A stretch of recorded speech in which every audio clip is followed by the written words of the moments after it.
inicio a esta segunda sesión. La clase anterior habíamos compartido un poco la historia de los residuos, la problemática que implicaban estos residuos hoy en día y la primera definición que nos daba la norma con respecto a los residuos y cómo podrían ser considerados, tanto por su naturaleza como por su gestión. Entonces, el día de hoy, considerando que existen, que por su naturaleza existen residuos peligrosos y no peligrosos, vamos un poquito a ahondar en estos residuos peligrosos. Estos residuos pueden ser considerados, o mejor dicho, se puede entender que van a ser peligrosos aquellos que sean los envases que fueron usados para almacenar o comercializar insumos químicos que también tienen la naturaleza peligrosa, o incluso productos que han sido usados y que hayan vencido, que pueden causar daños a la salud del ambiente. Para poder entonces yo definir cuál es esta característica que los hace peligrosos, es importante que cuente con las MCDS o también conocidas fichas de seguridad. Esto me va a permitir identificar las características de estos residuos y poder determinar cuál va a ser el mejor manejo con el propósito de salvaguardar el entorno, el ambiente y obviamente la salud de las personas. Estos residuos peligrosos, si no se realiza un adecuado manejo, pueden implicar un riesgo significativo al entorno. ¿Qué pasa si es que yo tengo dudas, yo no sé, no conozco, no estoy seguro de si un residuo o incluso la mezcla que esté contenida en un contenedor sea de naturaleza peligrosa o no peligrosa? Entonces, si existiera la duda, la norma nos dice que se tiene que hacer una consulta al MINAM, quien va a determinar y va a dar la opinión técnica definitoria para señalar si el residuo es peligroso o no lo es. Esto implica que se le presente al MINAM un resultado de análisis de laboratorio, obviamente un laboratorio acreditado por INACAL, donde se incluyan los resultados que se le ha hecho a este producto, a esta mezcla de sustancias, con respecto a si son inflamables, corrosivas, tóxicas o reactivas. Y en función a ello, bastando que salga positivo para alguno de estos, sin importar el rango que tengan, entonces el MINAM tendrá que emitir esta opinión definitoria.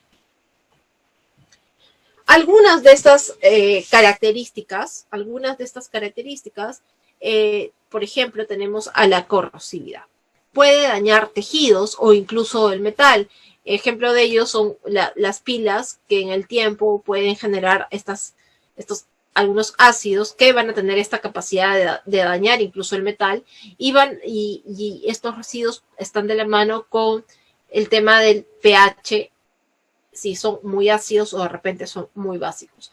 Recordemos que estamos bajo el concepto de que es una sustancia que tiene esta característica y que entra en contacto con un recipiente o se trata de un producto que está vencido. Por otro lado, también tenemos la característica de reactividad. Esto quiere decir que se refiere a aquellos residuos que puedan reaccionar de forma violenta con agua, ¿ok? Que puedan generar vapores, gases o humos cuando también se mezcla con agua, o puedan presentar en su composición cianuros o sulfuros, y a su vez generar humos tóxicos. Por ejemplo, los residuos que hayan entrado en contacto con esta sustancia conocida como cianuro de sodio, que sobre todo puede ser usada en el sector minero, ¿no? Explosivos son aquellas sustancias que fueron fabricadas con el fin de explosionar o detonar. Y esto va, incluso aquellas que puedan parecer que no son para ello, pero pueden ser empleadas. Por ejemplo, tenemos los peróxidos, ¿no? El peróxido de hidrógeno. Luego está para lo que implica la toxicidad, aquellos residuos que pueden causar la muerte o pueden causar lesiones graves o algunos efectos en la salud, ¿no? En caso sean ingeridos, inhalados o entren en contacto con la piel, como por ejemplo la soda cáustica. La soda cáustica es una sustancia que tiene estas características, por tanto, aquel empaque que lo contuvo podría considerarse también un residuo peligroso. La inflamabilidad se va sobre todo a orientar a producir fuego durante el transporte, ¿ok? Puede ser una sustancia líquida dentro de un contenedor cuyo punto de ebullición es inferior a los 60 grados centígrados. Puede ser inflamable bajo situaciones de fricción. Además puede ser un oxidante que puede liberar oxígeno y estimular la combustión. Podría ser los barnices, los residuos de barnices, ¿no? Las latitas de barnices o los residuos incluso de pintura que tienen estas características. Entonces, aquí lo que vemos es un poquito una MCDS que nos trae que tiene algunas secciones y como podemos ver también tiene pictogramas.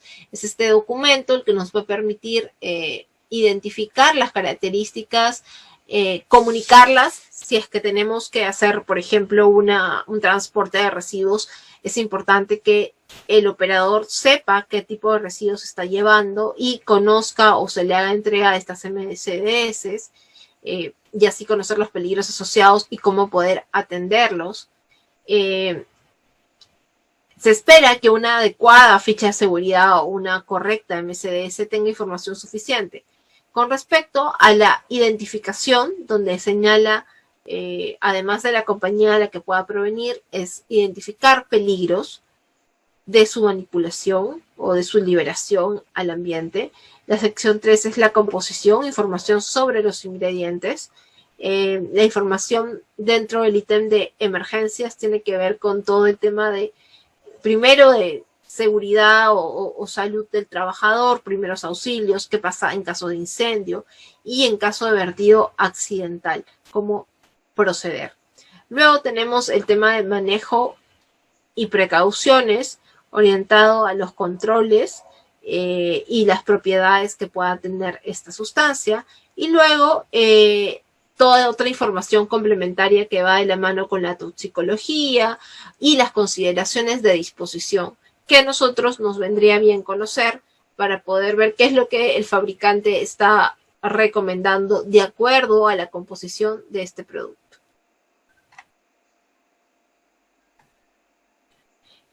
Uno de los pictogramas más empleados es el rombo de la NFPA.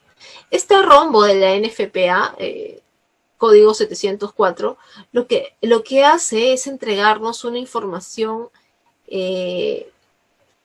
rápida, una información básica que nos permite saber con qué estaríamos lidiando en el peor escenario.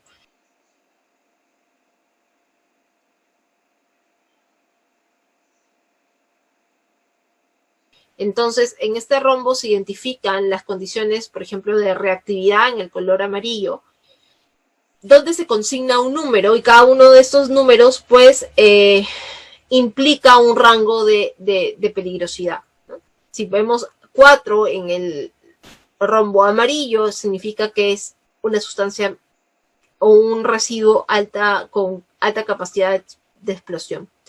En el color rojo, en cambio, vamos a ver las características de inflamabilidad. Si vemos 0, sabemos que es una sustancia que no es inflamable. En el azul vamos a ver el riesgo a la salud y vamos a ver si es una sustancia mortal, como podría ser el mercurio.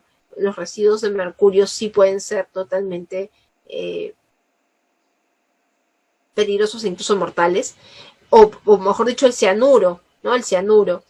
Y luego, en el color blanco, tenemos riesgos específicos, como indicaciones especiales, si se trata de un residuo que puede ser radioactivo o que puede reaccionar con agua o implica un riesgo biológico. Entonces, todo esto es la información que pretende darnos este rombo NFPA, y nosotros tenemos que tener claro cuáles son las escalas que determinan las características de estas, que determinaría las características de esta sustancia.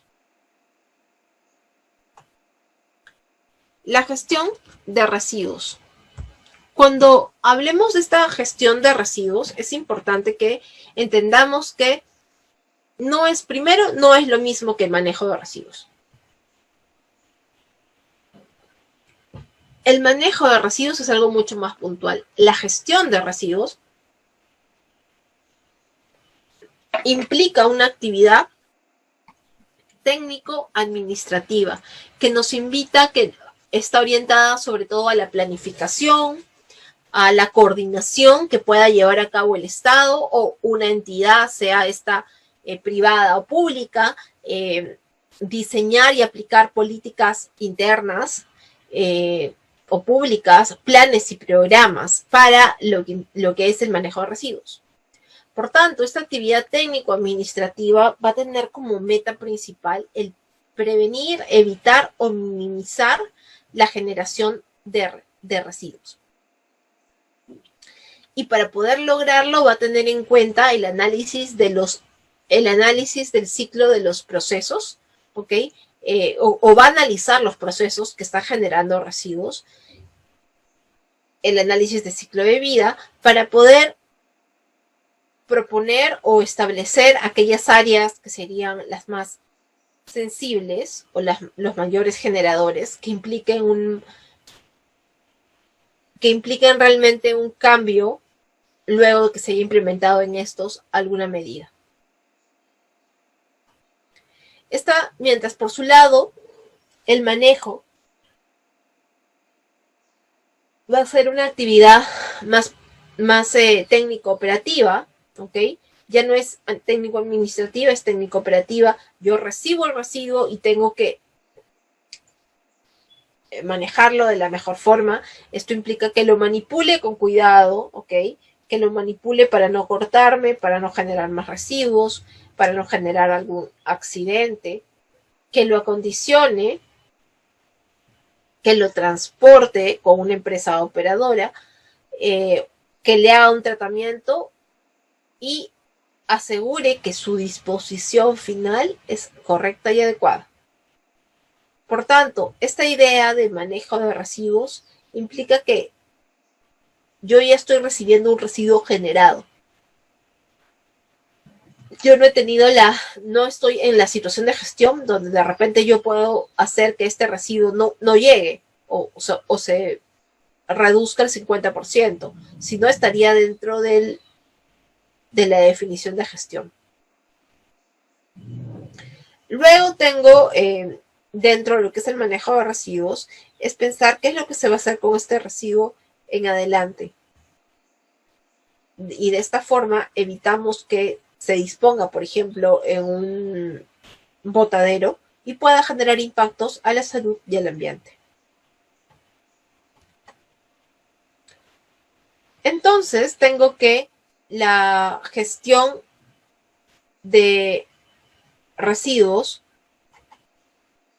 aquí tenemos que tener claro, la gestión no es igual al manejo, ¿ok? Ese igual hay que entenderlo que no son iguales, hay que ponerle como una X, porque estamos diciendo que la gestión no es igual al manejo.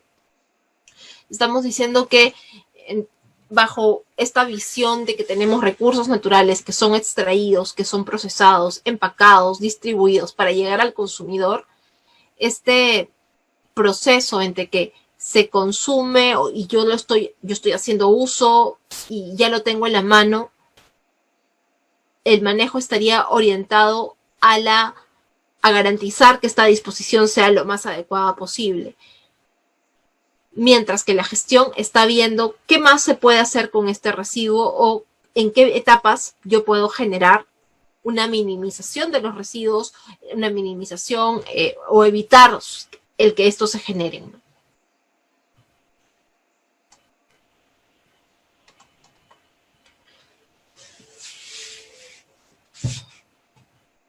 Luego, otra definición importante es la definición de minimización de residuos.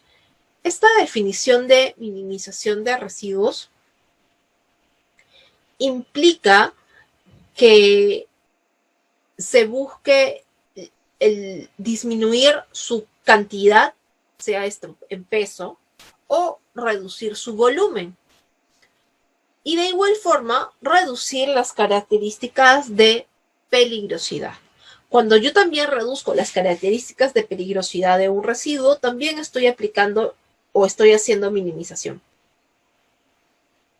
Si yo tengo un proceso y en este proceso analizo, identifico cuáles son las causas y las causas de los problemas y identifico a su vez las oportunidades de mejora.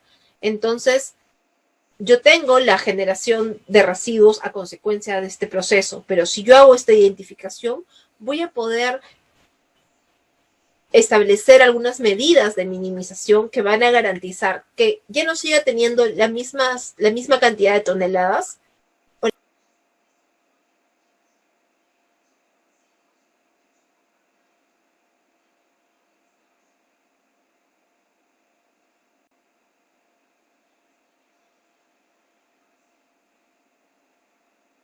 la misma cantidad de metros cúbicos. Cuanto menos eficiente es un proceso, mayor cantidad de residuos se genera. Por tanto, lo que puedo yo buscar es hacer eficiente el proceso, porque al hacerlo eficiente, estoy logrando que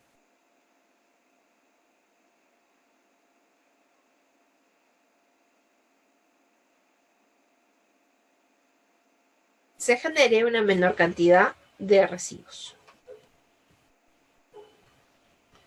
Esta minimización implica ser competitivo. Antes se pensaba que la competitividad estaba basado pues, en un producto que tuviera precio, un buen precio, que fuera de buena calidad y además estuviera asociado a un servicio correcto. Hoy en día, la competitividad ya no está dada solamente por esas tres aristas. También ha entrado a tallar la protección ambiental. Y esto va de la mano con este consumidor responsable, ¿no? Antes simplemente satisfacías tus necesidades y eso era suficiente. Ahora se busca que, además de satisfacer tus necesidades, también proteja el ambiente, porque este tema de la protección del ambiente es también una necesidad.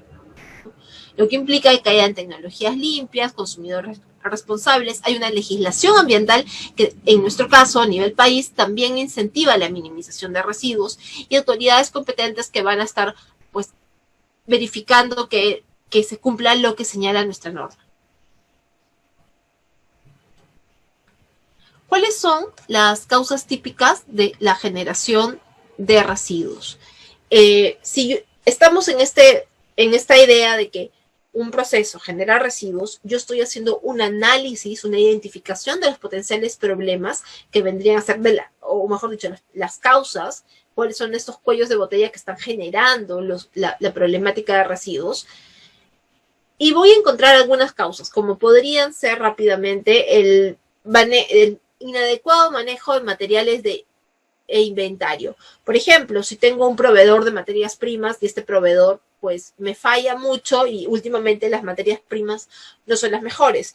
Si tengo una fábrica o produzco mermelada en base a frutas, si mi proveedor me trae frutas que no se encuentran en las mejores condiciones, entonces no voy a tener un producto de calidad porque de repente va a ser muy ácido, el pH ya se pasa, o sea, por pH y el producto no está igual, por sabor. Entonces voy a tener que desechar esta materia prima y ahí voy a tener residuos. O incluso si tengo un inventario y tengo la materia prima y ha caducado. Caducó, eso también implica que se vuelva un residuo. O también puede ser, si es que no nos enfocamos en la materia prima, nos enfocamos en el producto. Tenemos un producto que queremos sacar al mercado, pero lo tenemos ahí guardado en el almacén.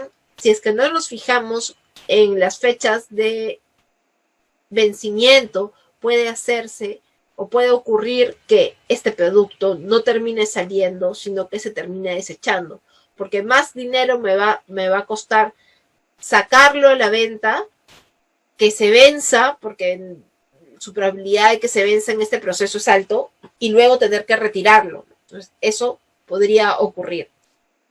Otro ejemplo, otra causa que también genera residuos son los empaques, ¿no? A veces, no sé si ustedes han visto, te sirven o te compras un dulce que viene en una bolsa gigantesca, abres la bolsa, está dentro de, viene algún plástico donde ubican el producto y a pesar de eso, el producto está también embolsado, ¿no? Entonces, este excesivo uso de empaques también puede generar algunos problemas en cuanto a la cantidad y peligrosidad de residuos. También los asociados al tema humano, los operadores que pueden estar mal entrenados, mal capacitados y generar una segregación, por ejemplo, no realizan una buena segregación de residuos, ¿no? Esto se debe a que no están entendiendo cuál es el manejo adecuado. Luego tenemos algunas condiciones ligadas a los procesos o a las maquinarias, ¿no? A los rendimientos de estas maquinarias. Si yo tengo una maquinaria que hace que un producto, que hace que una materia prima rinda 100 y el cambiarlo va a significar que ahora me rinda 120, significa que esos 20 me están permitiendo desechar materia prima, ¿no? Evitar el desecho de la materia prima. Dentro de la minimización, entonces, vamos a ver que existen algunas primero va a estar ligado a las regulaciones. Vamos a ver si existe una incentivación o un incentivo para lograr esta minimización. Por el otro lado, si esto está ligado a un tema de viabilidad económica, porque existen muchas opciones para poder minimizar los residuos. Yo tendré que usar aquella que esté ligada primero, si es que no va en contra de la normativa o si es que existe alguna normativa que pueda generar algún incentivo, si es que cualquiera de estos caminos que me ayude a minimizar implica un costo, cuál de esos costos es viable económicamente entre lo que voy a lograr reducir y la ganancia que esto implica. Si hay una viabilidad también tecnológica, la disponibilidad de tecnología y finalmente el compromiso que tenga el generador con respecto a todo su proceso. Entonces, la minimización va a ser de podemos decir que va a ser de dos tipos. Por un lado, van a ser las acciones de reducción en el origen y por el otro lado las acciones de recuperación, reciclaje o reutilización. Con respecto a la reducción en el origen, tenemos que hay un control en el origen. Cuando hablamos de control en el origen, estamos hablando de, o mejor dicho, reducción en el origen, aquellas acciones que el mismo generador puede llevar a cabo. Específicamente, cuando hablamos de control de origen, estamos orientados a mejoras en los procesos de operación y mantenimiento. Si tenemos una máquina que está fallando y nos está generando, pues, generar desperdicios de la materia prima, ¿ok? O nos está haciendo fallar que nuestro producto salga con alguna deficiencia, pues esto implica mejorar y realizar el mantenimiento de esta maquinaria que puede funcionar de forma automatizada. Lo otro es cambiar procesos y equipos, porque hay una tecnología mucho más eficiente. El ejemplo que les daba. Por ejemplo, para lo que son algunas empresas de papel, de pañales, de toallas higiénicas, pueden tener una maquinaria. Esta maquinaria genera cortes. Estos cortes rinde una cantidad de toallas o de pañales, pero luego vemos que también hay una pérdida de materia prima. De repente el cambio del equipo va a generar que haya menos materia prima que tenga que ser dispuesta. Y esto, obviamente, a su vez tiene que ser analizado bajo la óptica de la viabilidad económica para hacer que la propuesta seleccionada sea viable. Y luego tenemos cambio en materias primas. Es un poco lo que les había comentado con respecto al tema de las fresas, ¿no? Luego tenemos cambios en los productos, es decir, van a ser productos que podrían tener un ecodiseño. ¿Qué podríamos tomar como ejemplo en este caso? Por ejemplo, las botellas de agua. Las botellas de agua hoy en día, si ustedes son curiosos, van a darse cuenta que vienen con tapitas que vienen al ras de la botella. Antes, las botellas tenían tapas mucho más gruesas, de mayor grosor. Esto hace, obviamente, que haya un cambio en el mismo producto, porque ahora he decidido que las tapas sean menos gruesas, utilizo menos producto, menos insumo para generar este producto, cambia un poco la forma, cambia el producto, pero estoy garantizando que una vez que ya esta botella no sea usada, va a ser un residuo que implica menor cantidad de materia prima desperdiciada. Luego, la segunda opción a reducción en el origen es recuperación y reciclaje o reutilización, que va a estar ligado a que si es interno o externo.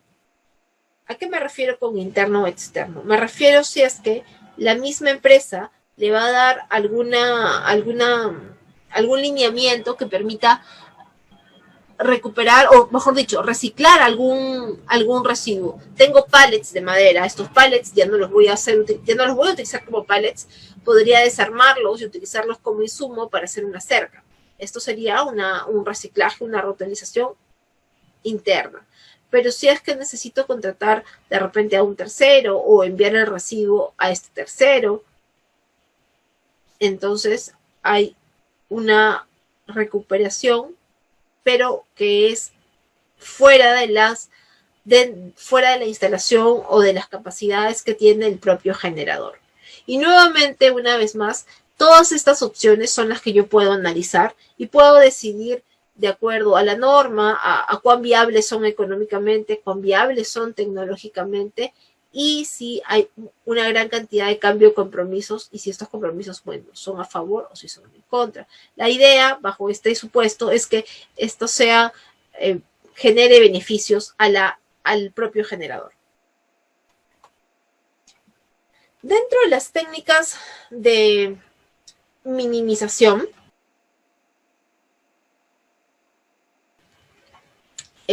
también tenemos el mejorar la calidad de las materias primas, y esto es en respuesta al problema que podemos haber encontrado con los proveedores. Entonces, mi solución sería un cambio de proveedor o hacer una selección de proveedores. Podría a su vez si tengo también por el tema de los inventarios, hacer un mejor control de los productos para poder evitar que caduquen, ¿no? Tenemos luego evitar una sobreproducción. Sobre todo este tema de la sobreproducción como técnica de minimización lo podemos aplicar en los restaurantes de comida rápida. Por ejemplo, muchos de nosotros hemos ido a McDonald's, pedimos en McDonald's una hamburguesa y suele salir súper rápido, ¿no? Dependiendo de dónde vayamos, la hora, el lugar, pero en general no demoran mucho, me dan la hamburguesa, me la llevo o me la como allí. Pero si somos un poco más curiosos o si hemos tenido la experiencia de trabajar para este McDonald's o una empresa de comida rápida, vamos a ver que ellos tienen ya preparados ciertas hamburguesas. Cuando uno va, no es que estén con un stock en cero. Ellos ya tienen preparados algunas hamburguesas, una cantidad de papas, y están simplemente a la espera de que llegue alguien para que se las lleve. Esto implica que este producto ha sido preparado, empaquetado y está ahí en el stock. Y tiene un tiempo en el cual luego de ese tiempo tiene que ser desechado. Por ejemplo, 10, 15 minutos. Una hamburguesa, una vez que fue frita, o sea, ya fue dorada la carne, se colocó en el pan, se empaquetó, se encuentra en el stock. En este stock puede estar de 15 a 10 minutos, igual va a suceder con las papas, va a tener una cantidad de minutos, luego que está frito, puede quedarse allí, porque luego de eso se asocia a que la calidad no va a ser la misma, o va a estar frío. Entonces, esperan que la gente venga. Si es que uno tiene demasiadas hamburguesas previstas, entonces lo único que va a terminar es perdiendo ese producto, porque de repente en el periodo de tiempo yo tenía 10 hamburguesas, entraron 4 personas y las otras 6 nadie las ha comprado, y como ya ha pasado el tiempo que mi sistema de calidad me dice que ya no las puedo vender, puede terminar desechándolas. Por lo tanto, tiene que haber un control, evitar una sobreproducción, no generar más productos de los que se puedan comprar para no terminar botándolos. Sobre todo esto va orientado a a todo lo que es los negocios de comida. Otro símil para este caso podría ser cuando vamos a los food court en los centros comerciales, o mejor dicho, a Plaza B, a Wong, Metro, tienen estos áreas en las cuales uno encuentra ya la comida lista. Si ellos preparan demasiada comida, al final esta comida van a tener que deshacerse de ella, va a haber una sobreproducción. Entonces tiene que haber un estimado real de más o menos cuánto es lo que la gente suele comprar para poder determinar cuál va a ser la cantidad que va a ser ofertada. Esto es una que de repente va más ligado a un tema de gestión. Por eso les decía, la gestión de residuos es un análisis incluso de cuánto estoy yo poniendo en mi stock. Evitar que hayan en los procesos, ¿ok? Hacerle mantenimiento a la maquinaria, porque el yo tener una maquinaria adecuada, equipos que están bien mantenidos, voy a evitar que fallen durante el proceso de producción. Al evitar que fallen durante el proceso de producción, esto me va a ayudar a ¿qué? Me va a ayudar a que puedan evitar defectos de fábrica. Si tengo defectos de fábrica, al final lo único que voy a tener son productos que van a ser devueltos, por un lado, o peor aún, ni siquiera salen al mercado, los voy a tener que desechar. Otra, cuando hablemos también de la minimización, podría buscar una tecnología que implique el procesamiento o podría haber un coprocesamiento en hornos cementeros. Esto es una tendencia que se ha venido desarrollando ya desde hace un tiempo, pero ahora últimamente con mayor fuerza, ¿no? Que busca que los residuos pues sean utilizados como energía dentro del proceso para poder lograr el producto final, que es el cemento. El mejoramiento, mantenimiento que ya habíamos conversado, el control y propagación de inventarios, el empaque de las materias primas, en la medida en que yo mis empaques de repente pues sean menos voluminosos y de productos que ya no sean plásticos, también voy a generar una minimización de residuos que está asociada tanto a mi proceso como lo que se va a llevar el consumidor. Por ejemplo, ahora, con la ley de... Existe en nuestro país una ley de plásticos que lo que hace es evitar que la gente, desincentivar el uso de plásticos de un solo uso. Entonces ahora la gente lleva sus bolsas, ¿no? Sus bolsas de repente de tela para poderse llevar algunos productos. Esto evita que hayan bolsas de plástico que sean residuales. Si yo decido cambiar mi producto y ya no voy a utilizar plástico, de repente voy a utilizar un producto que es equivalente, ya no voy a tener cañitas, voy a tener estas cañitas de hierba luisa, me parece que eran, son opciones diferentes que también van generando una minimización de los residuos asociados a mis procesos, pero también a mis actividades.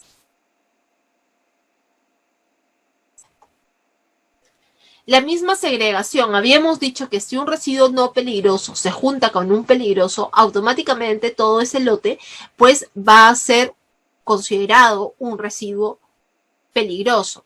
Y esto a su vez va a generar un impacto en el costo. Por lo tanto, la minimización aquí, por mejorar la segregación, no solamente va a hacer que tenga menos residuos, sino que se va a poder traducir en un ahorro. Por ejemplo, si yo tengo un residuo no peligroso, la tonelada de residuo no peligroso podría implicar un costo de 50 soles. Un residuo peligroso, en cambio, podría estar entre 350 soles y 500 soles.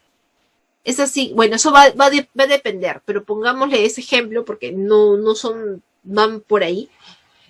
Pudiendo ser mucho más, obviamente. Entonces, si yo mezclé estos residuos peligrosos con los no peligrosos, esa tonelada de residuos no peligrosos que quizás ya están totalmente mezclados, ya no va a significar un costo de 50, puede significar ya un costo mayor, que no es que se haya duplicado, ¿no? Estamos viendo que puede llegar a ser 10 veces su costo. Por eso la segregación también es una técnica de minimización. A su vez tenemos el reciclado y la recuperación, ¿no? En los procesos de tener los residuos de aparatos eléctricos y electrónicos, tenemos la recuperación de los metales preciosos que se encuentran presentes en estos, o solamente también el poder recuperar el vidrio. El vidrio puede ser nuevamente procesado y generar un nuevo producto. Otra técnica es buscar que el residuo que yo genere sea menos peligroso, y es porque de repente cambié la composición de mi producto. Lo hice más amigable con el ambiente. Bueno, aquí nuevamente tenemos entre las técnicas la modificación del propio producto, porque de repente es mucho más, como les había dicho, menos peligroso. He reducido volumen porque hice una segregación. ¿Ok? O porque de todo lo que yo botaba encontré que habían cosas que ya no iban a ir a ser dispuestas, sino que podían pasar a ser insumo de una nueva línea que yo tenga, o puede ser un insumo para otro proceso de un tercero. Puedo modificar procesos, el tema de la mejora y mantenimiento de los equipos, hacer procedimientos que respondan al análisis que yo hice con respecto a los principales problemas de residuos en un proceso, modificar la tecnología, cambiar la misma materia prima. Y finalmente el tema de los inventarios, ¿no? Para evitar el desperdicio de la materia prima, del recurso o incluso del mismo producto. Entonces, hasta el momento tenemos un poco la definición de lo que implicaba esta minimización, ¿ok? Siendo un término muy importante y que va muy de la mano con el tema de la gestión. Pero la gestión, además de estar de la mano con evitar o minimizar la cantidad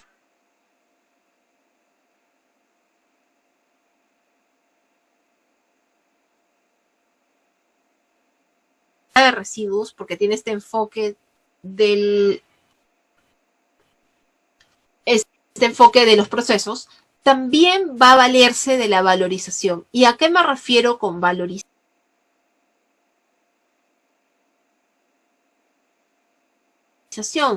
Pues me refiero a que un residuo, ¿ok? Tiene una posibilidad de poder ser reutilizado o reincorporado. Entonces, es la operación por la cual logro que el residuo o un material que está presente en este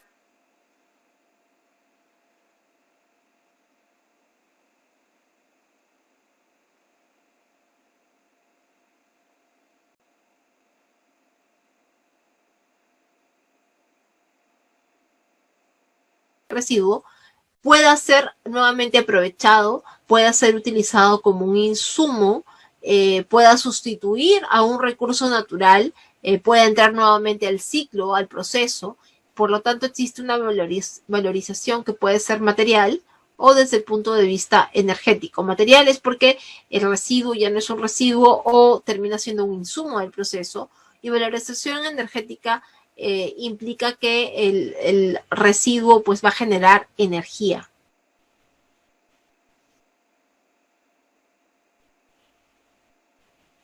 Tenemos, cuando hablamos de la valorización, les había señalado que existían dos términos, ¿no? La valorización es otra opción que nos brinda nuestra normativa para poder hacer la gestión de residuos. Esta valorización material va a significar, por ejemplo, el mismo reciclado, ¿ok? O el compostaje. Cuando tenemos residuos orgánicos que podríamos compostar en nuestras propias casas para hacer biohuertos, o simplemente tener algunas macetas y puedan utilizarse estos residuos como bioabonos. La recuperación de los aceites usados para que pueda generarse biodiesel. Puede implicar, por lo tanto, esta valorización material, la aplicación de procesos de transformación física, química, ¿okay?, que hagan que el residuo pueda ser usado como un insumo, y esto implica que es viable, no es algo inviable porque de repente para poder hacerlo es muy costoso, es muy difícil, pero en este caso es algo que sí es viable. Por el otro lado tenemos la valorización energética. La valorización energética va a implicar que este residuo nos va a generar una energía porque proviene de repente de un coprocesamiento que les había dicho con los hornos, o el coprocesamiento con en las plantas de cemento, la coincineración, o cuando se genera biogás. Por ejemplo, para la valorización material podríamos utilizar el uso del plástico. Nosotros sabemos que hoy en día Perú ha estado exportando plástico. Antes lo hacía China, antes exportaba mucho plástico a China. Ya no se exporta plástico a China, y no porque no se quiera, sino porque China cerró estableció una norma que prohibía la importación de plásticos, ¿no? Luego este plástico lo regresaban como estas mantitas polares, pero hoy en día aún se sigue exportando plástico, y siendo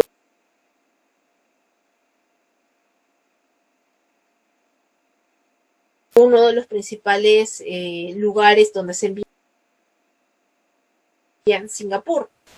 Entonces, ¿qué pasa? Tenemos estos residuos plásticos, ¿ok? Tenemos los residuos plásticos que los vamos a desechar. Estos residuos, siempre y cuando sean de algunos plásticos que tienen potencial para ser reutilizable, ¿ok?, van a poder ser descontaminados y luego van a ser triturados también.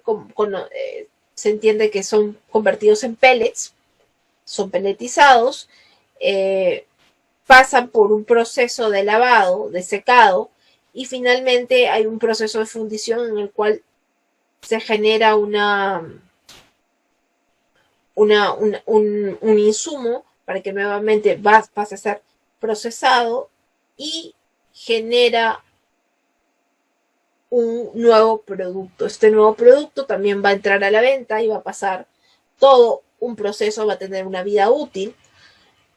Entonces, como podemos ver, este plástico que fue inicialmente usado y desechado, ahora puede pasar un nuevo proceso para luego convertirse en algo adicional, ¿no? Entonces, esto es un poco la idea de la valorización material. Lo que antes era un residuo, hoy en día es considerado un insumo. Por el otro lado, tenemos la valorización energética, cuando tenemos, por ejemplo, les había dicho que se genera biogás.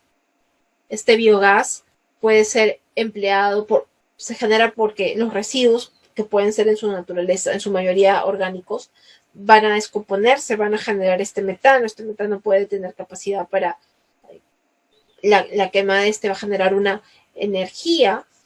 Esta energía va a poder significar que puede aplicarse a un vehículo, o de repente para generar electricidad. Entonces vamos a tener esta otra opción. Un ejemplo de ello es Petromás. Petromás fue la primera. Petromás es una empresa en Perú que tiene un relleno sanitario.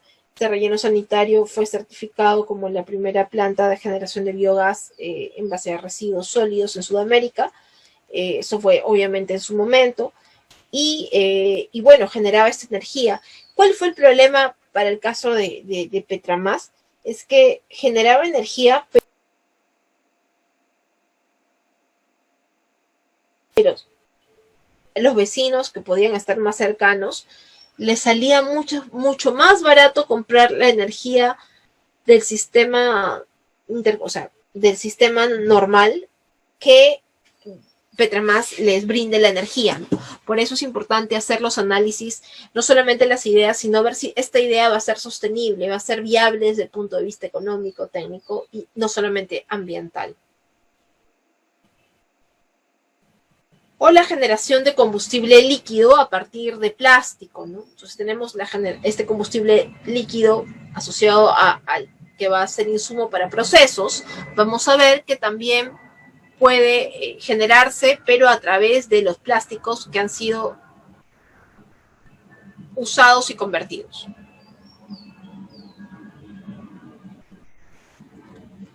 Luego tenemos el tema de la disposición final de residuos. Cuando hablamos de la disposición final de residuos, es importante que veamos que en el marco de nuestra normativa, esta es la última opción. La primera opción que estábamos compartiendo al inicio era la minimización. Luego viene la valorización y finalmente viene la disposición final.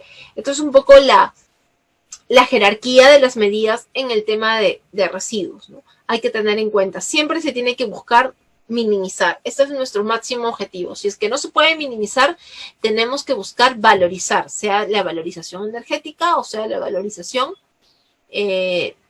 material. Y si ya no se puede, si realmente ya el residuo ya no tiene una opción para volver a insertarse en este ciclo, entonces corresponde que el residuo sea dispuesto. Habíamos dicho en la primera clase que los residuos podían generar impactos en el entorno, impactos que podían manifestarse por la alteración de la calidad del suelo, ¿okay? La alteración de la calidad del aire o incluso del agua.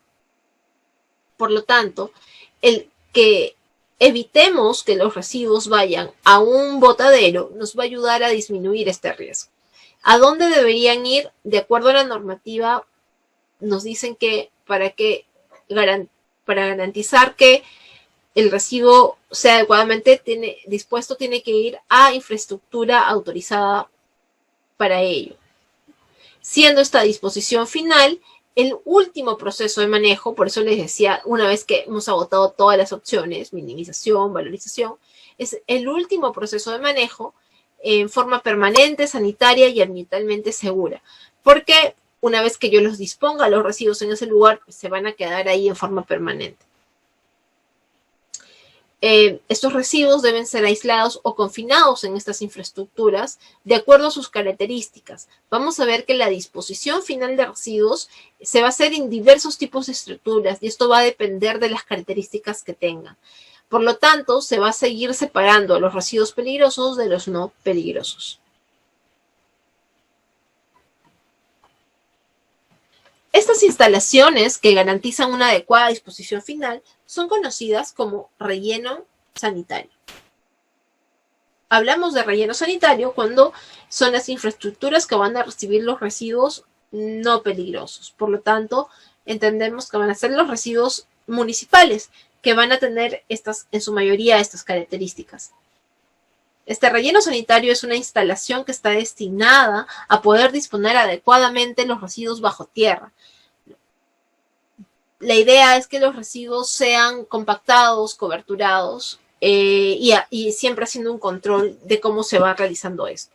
Existen en nuestra normativa, están reconocidos 3 tipos de rellenos. Un relleno sanitario manual, que implica que en estos rellenos se van a verter como máximo 6 toneladas al día.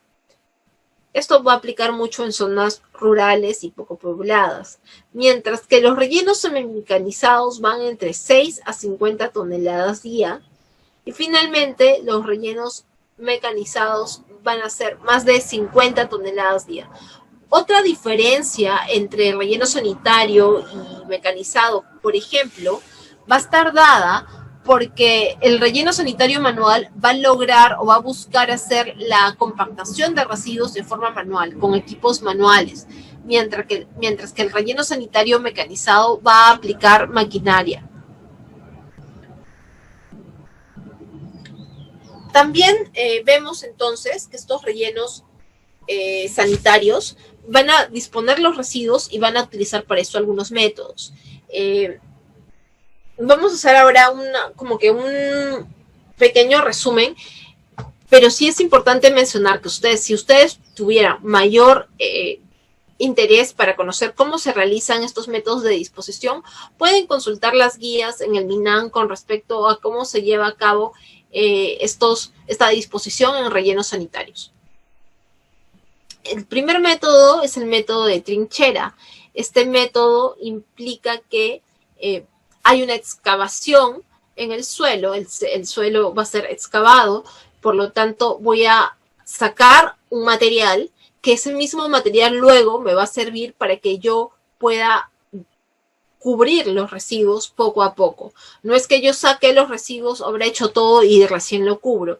Esto implica un proceso constante de vertir residuos, aplanar residuos, es decir, compactarlos, ponerles una capa de tierra y volver a echar otra capa de residuos y repetir el proceso. Entonces, estos métodos de trinchera son esparcidos, los residuos son compactados, como les digo, implica una excavación. Mientras que el método de área lo que va a hacer es no excavar, sino que va a aprovechar primero terrenos que pueden ser planos o de repente hondonadas naturales. Al no haber excavación, esto genera que se encuentre en zonas aledañas y muy cercanas al proyecto áreas que tengan material de cobertura para garantizar que pueda yo traer ese material de cobertura y como sobre el terreno simplemente voy a ir armando estas estructuras, voy a tener que ir disponiendo residuos, aplanando e ir armando, garantizando que estoy cubriendo los residuos, estoy cuidando los taludes para lograr que este relleno sea estable.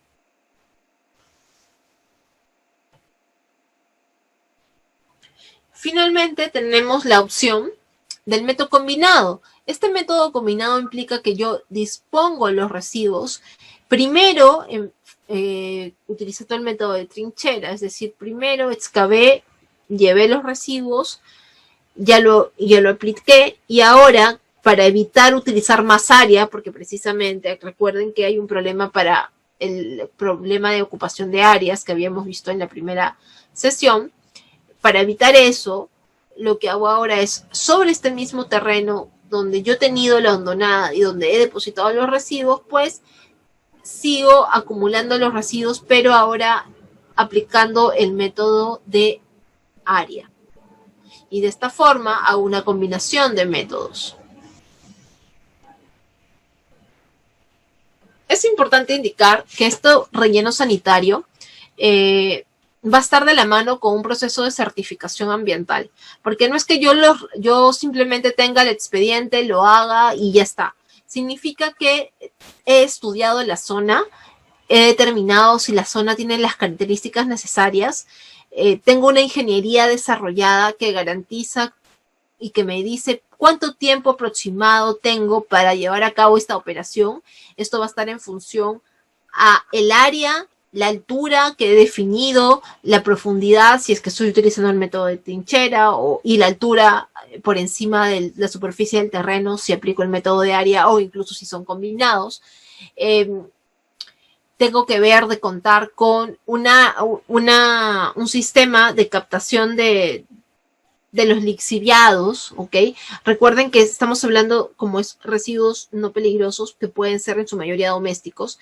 Tienen una gran cantidad de residuos orgánicos. Estos residuos orgánicos van a descomponerse y generar estos lixiviados. Por lo tanto, es importante poder colectarlos y extraerlos y sacarlos fuera de esta zona para luego que vayan a una poza y en el mejor de los casos se les dé tratamiento. Caso contrario, como se realiza en muchas partes de nuestro país, se le vuelve a vertir al relleno y se hace como un sistema de recirculación con el fin de, o en esperanza de que eso se vaya evaporando. Esta construcción de las celdas que forman parte del relleno, y obviamente las celdas son celdas diarias, son que se va construyendo, van de la mano, además de tener este tema de colección de lixiviados, las chimeneas, porque la idea es que haya un sistema de venteado de gases. Habíamos dicho que había generación de gases de efecto invernadero, entonces también hay un sistema que controle ello. No son estructuras techadas, así que su dimensionamiento y su cálculo tienen que haber asumido situaciones de máximas precipitaciones para que no hayan problemas posteriores. Tiene que haber un camino cercano que garantice que el vehículo que va a venir y va a disponer, pues lo haga con cierta facilidad y que no implique mayor riesgo. Y además, como se han hecho los estudios de agua subterránea, se ha podido determinar cuál es el riesgo. No obstante, este relleno ha previsto contar con geotextil, geomantas. De esta forma se aísla un poco los residuos que puedan estar contenidos en este relleno. Se aísla tanto en la base como una vez que ya se está cerrando el relleno en la parte de la superficie, con el propósito de que en el paso del tiempo estos residuos se vayan descomponiendo. Entonces va a ir hundiéndose, el terreno va a ir cediendo, pero todo bajo un sistema controlado, ¿no? Tanto de control de lixiviados, control de gases. Por otro lado, va a haber todo un sistema de monitoreo asociado al instrumento de gestión ambiental que va a garantizar que se lleven a cabo las mejores prácticas o las prácticas disponibles sean las más idóneas. Cuando un relleno es llevado correctamente, lo que se espera es que la generación de olores pues sea un poco menor, precisamente porque se le está cubriendo con la tierra y está evitando que haya una entrada o relación con el oxígeno y que haya esta emanación en forma descontrolada. A su vez, estos rellenos van a compartir algunas características con otra instalación que vamos a ver a continuación, que son también conocidos como rellenos de seguridad, pero buscan también, en ambos casos, evitar el contacto con el agua o las fuentes de agua que puedan encontrarse cercanas a este entorno, al entorno del proyecto.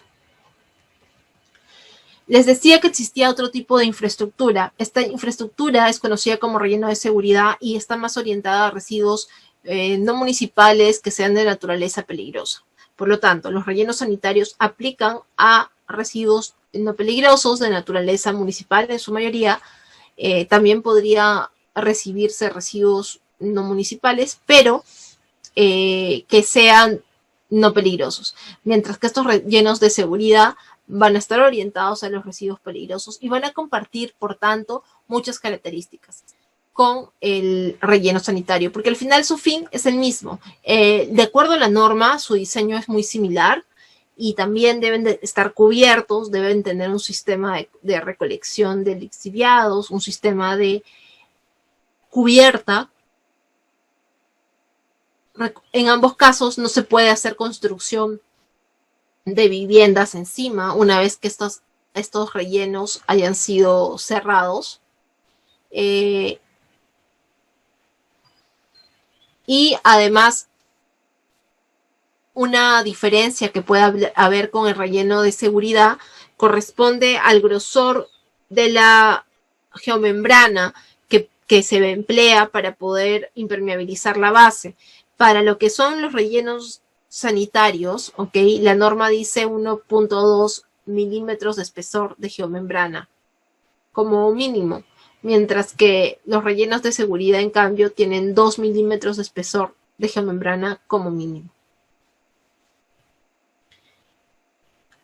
Entonces, vamos a ver que existen algunas operaciones que se van a dar en ambos tipos de rellenos.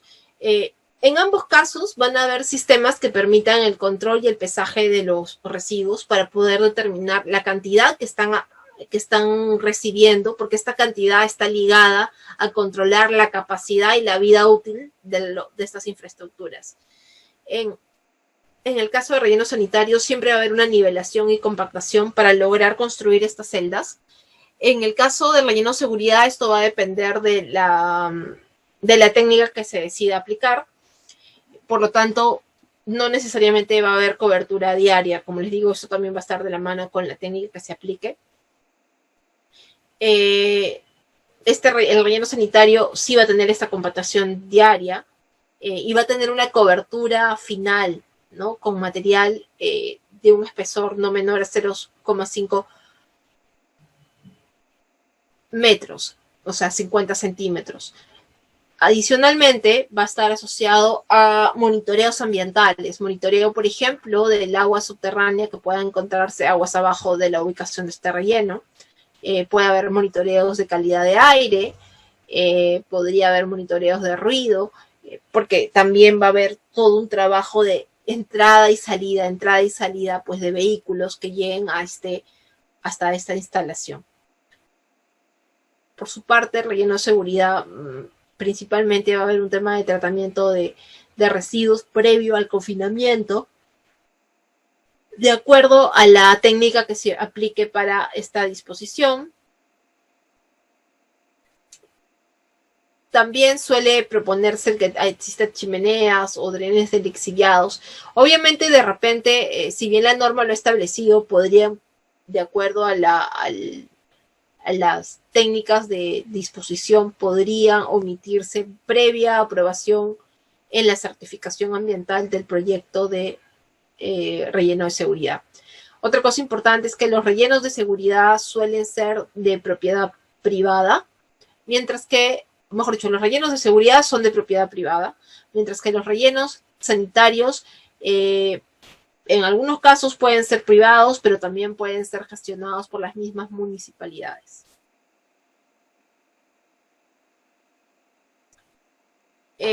Aquí podemos ver algunos ejemplos de unos botaderos. Habíamos indicado que estos botaderos van a ser áreas donde se realiza la disposición inadecuada de residuos.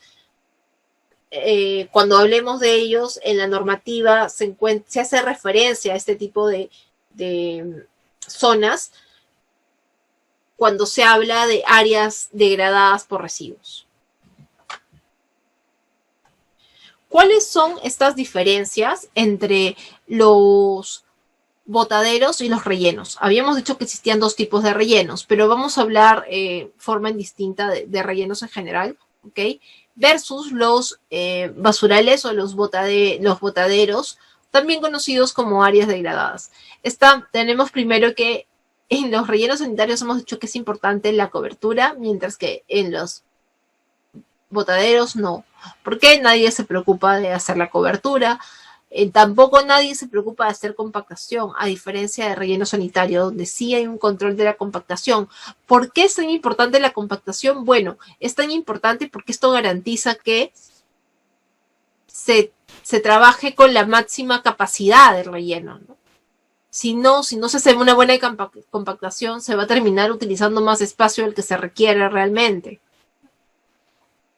Luego hay un tema de mantenimiento inadecuado de los accesos cuando hablamos de los botaderos, porque obviamente todo el mundo se va a la zona que es tierra de nadie y el relleno o el acceso termina siendo descuidado, mientras que los rellenos sanitarios sí se conoce o sí hay un compromiso para el mantenimiento de las vías.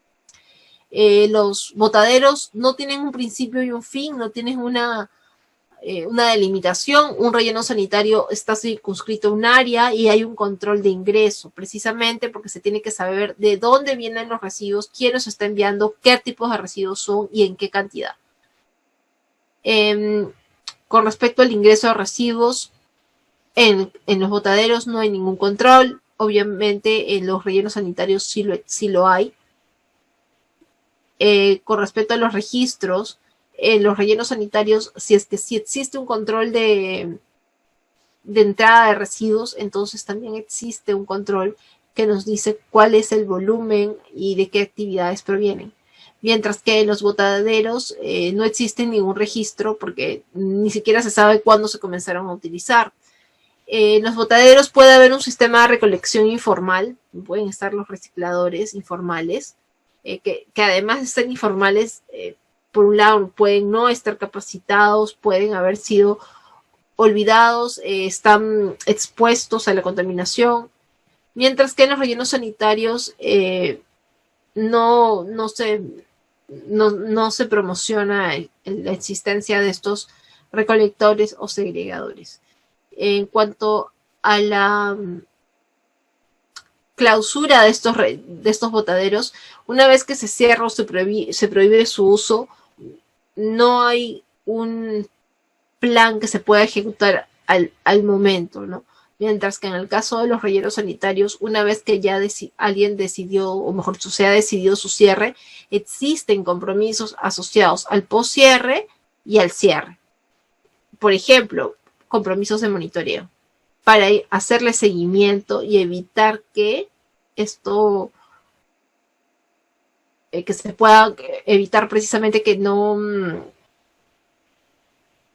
que haya un inadecuado manejo. Luego tenemos el tema de los costos. Obviamente, un botadero que está abierto, que nadie controla, que nadie invierte nada, su inversión es súper baja, ¿no? Mientras que un relleno, uno de sus principales problemas podría ser el que sí va a requerir costos. Y además de costo, hay un tema de tiempo, hay un tema procedimental, de procesos, de procedimientos que van a garantizar que llegue a buen fin. Y van desde lo que va a ser tener un terreno hasta la certificación y finalmente la aprobación del expediente. Entonces va a demandar un esfuerzo en tiempo y en inversión.